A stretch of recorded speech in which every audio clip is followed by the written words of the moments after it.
Syria, a land steeped in history, a cradle of civilization, yet for over a decade it has been synonymous with suffering, a stark reminder of the human cost of conflict.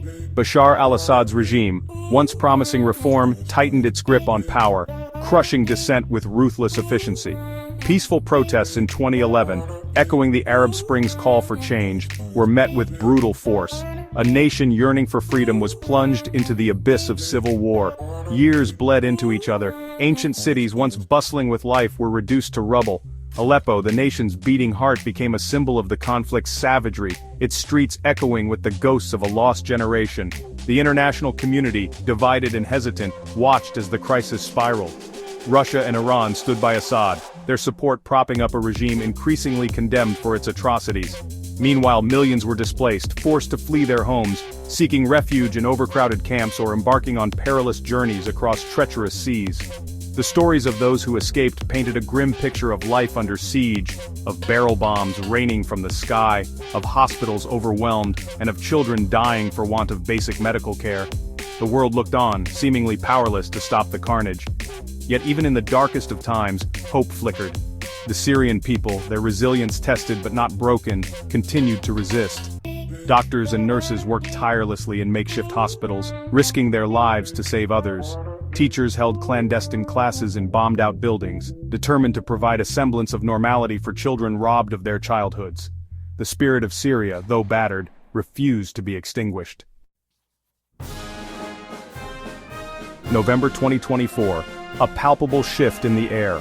Rebel forces, a coalition of groups united in their opposition to Assad, launched a multi-pronged offensive. Their target, the heart of the regime. Years of strategic planning, fueled by the desperation of a people yearning for freedom, culminated in this decisive moment. The advance was swift, catching the regime off guard.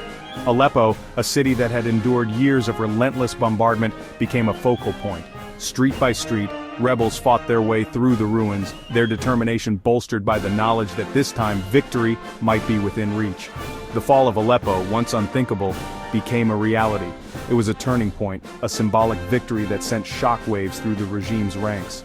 With Aleppo under their control, rebel forces pushed south, their sights set on Damascus. Hama and Homs, cities that had witnessed some of the conflict's most horrific violence, fell in quick succession. The regime's grip on power, once seemingly unbreakable, began to crumble. The Syrian army, weakened by years of war and demoralized by a string of defeats, seemed unable to stem the tide.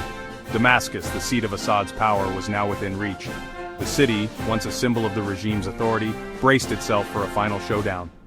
As rebel forces entered the outskirts, panic spread through the regime's inner circle. The end, it seemed, was near. The fall of Assad sent ripples across the globe. The international community, so often criticized for its inaction, scrambled to respond to the rapidly changing situation. The United States, having provided limited support to rebel groups throughout the conflict, pledged to assist with the transition to a new government. However, questions remained about the extent of their commitment and their willingness to confront the complex challenges that lay ahead. Russia, Assad's long-standing ally, found itself in an awkward position. With their own resources stretched thin by the ongoing conflict in Ukraine, they were unable to provide the same level of support that had kept Assad in power for so long. The evacuation of Russian personnel from Syria signaled a tacit acceptance of the regime's demise. Iran, another key backer of the Assad regime, also began withdrawing its forces. The fall of Assad represented a significant setback for Iranian influence in the region, and they faced the prospect of losing a crucial ally in their ongoing struggle for regional dominance. In the Middle East, reactions were mixed. Saudi Arabia, a staunch opponent of Assad, welcomed his downfall, seeing it as a victory against Iranian influence. Turkey, which had provided support to certain rebel groups, also expressed support for the Syrian people's aspirations for a democratic future. However, concerns remained about Turkey's long-term intentions in the region, particularly given their history with the Kurdish population in northern Syria. The fall of the Assad regime marked the end of an era, but it was also the beginning of a new chapter, one fraught with challenges but also filled with hope.